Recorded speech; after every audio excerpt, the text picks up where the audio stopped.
Louisiana Beer Reviews looks at Innis Gunn Original Ale. Oh, there are so many video reviews for this beer. It's like incredible. It's going to take me a long time to watch those. I haven't watched a single one yet, but they had a video by Innis Gunn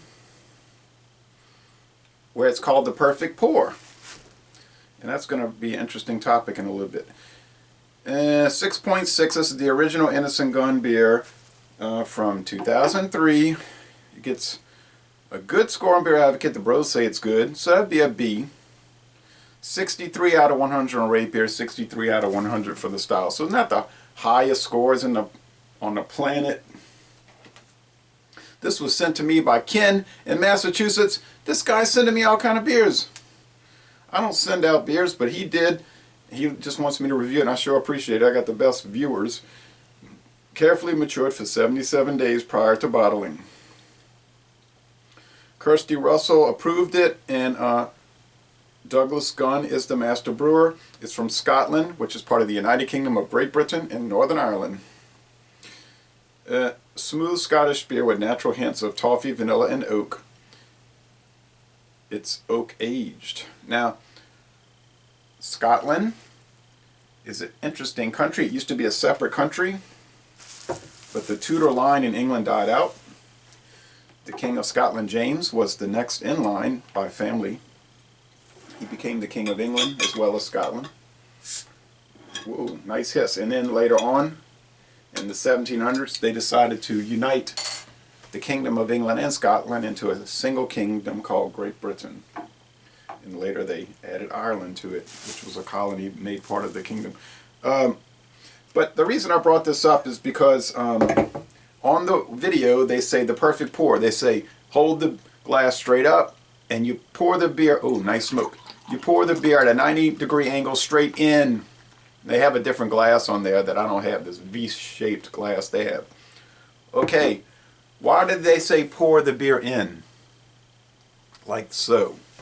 Because it releases esters and it adds to the flavor and the aroma. Getting some light struck hop skunk. Clear bottle, what can I do about it? 24 ounce, no, excuse me.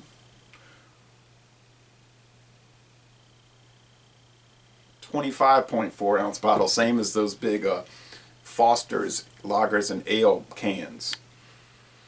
Okay, that's dissipated, so now I'm getting a rich malt, sweetness, and the oak from the oak aged, the barrels. Kind of a bourbon smell. Maybe these people started that thing. Everybody wants to do that aging, man. Head didn't last around. It's not a whole lot of lacing, I don't think. It's clear. Let's see. It's cloudy outside here at 8 a.m. I wanted to do this earlier, but I got delayed with getting clothes out the dryer and everything. Yeah, it's clear and it's bubbly. I don't see any sediment at all. At all. You know, people will say, you don't know how to pour. You're pouring wrong. You're pouring it straight in. You're a tool. Learn how to pour. Okay, let's see, I have all these old, I go on these road trips, all these baseball parks, and I get all these stadium guides, you know, ballpark guides. But then I keep these little books in here too, because I don't want them to get damaged. They've gotten damaged because I didn't really take care of them when I was young. I didn't know Schlitz was about to get bought out and disappear practically. But my father bought me this 1981 Schlitz Pro Football Guide. And at the time, I wasn't thinking, yeah, I better save this. I mean, I saved it just because of the scores in there that I kept track of. And then the 82 guide, and that was the last one they made. And then the company was like defunct. Because Stroh's bought them out, and Stroh's couldn't afford to do jack to promote Schlitz. Somebody described it as the minnow swallowing the whale. Stroh's was a much smaller company, buying a much larger company. Anyway, they had some interesting little articles in here about beer. And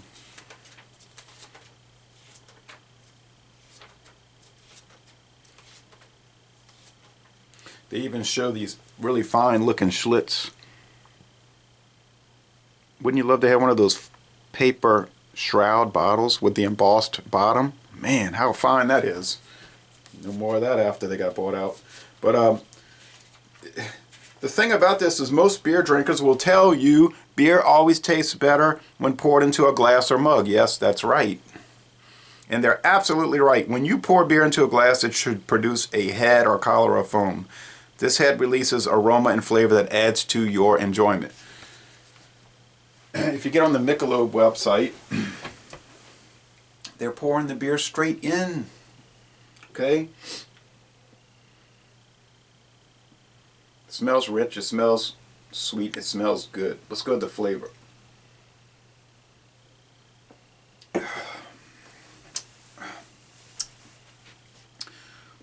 Same thing, rich, bready, malty.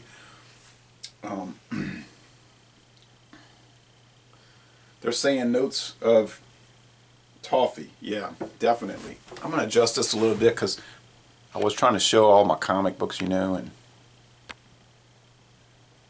I've got a bunch of them up there, as you can see, and a whole lot of other stuff on the wall, but it's kind of got me out of the picture. And I don't want to be like Jackie Gleason, you're in the picture. But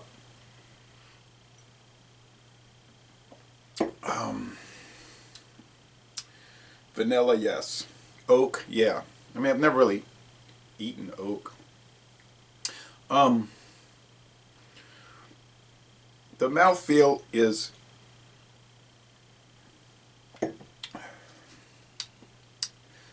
kind of light to medium. And the finish is wet, semi-wet. It's pretty easy drinking. It's okay. 6.6. That's a pretty good ABV.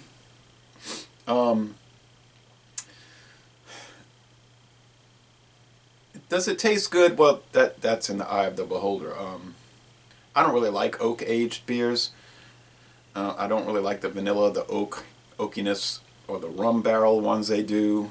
I just don't like any of that. It's like they're trying to take beer and make it taste like rum or bourbon or whiskey. I mean, and then they got some, they do it in the wine barrels. If I want to drink wine, I'll drink wine. If I want to drink whiskey, I'll drink whiskey. Rum, bourbon, etc., etc.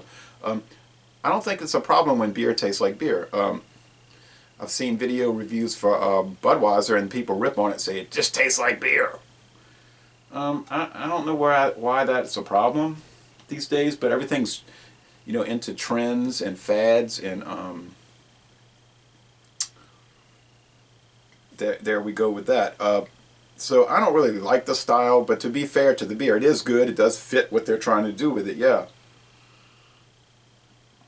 I think if they made this without and that's their thing, they do the oak aging, okay, the barrels and all that. Now the Dixie beer was aged in cypress barrels, which gave it a distinctive flavor, and I like that a lot better, but that's just what Dixie always did. I think this would be a lot better without the oaked treatment. Just a regular old beer, like I thought the Arrogant Bastard is a lot better without the oaked Arrogant. They have the oaked Arrogant Bastard. I don't really like that too much. Anyway, it's good, and I will give it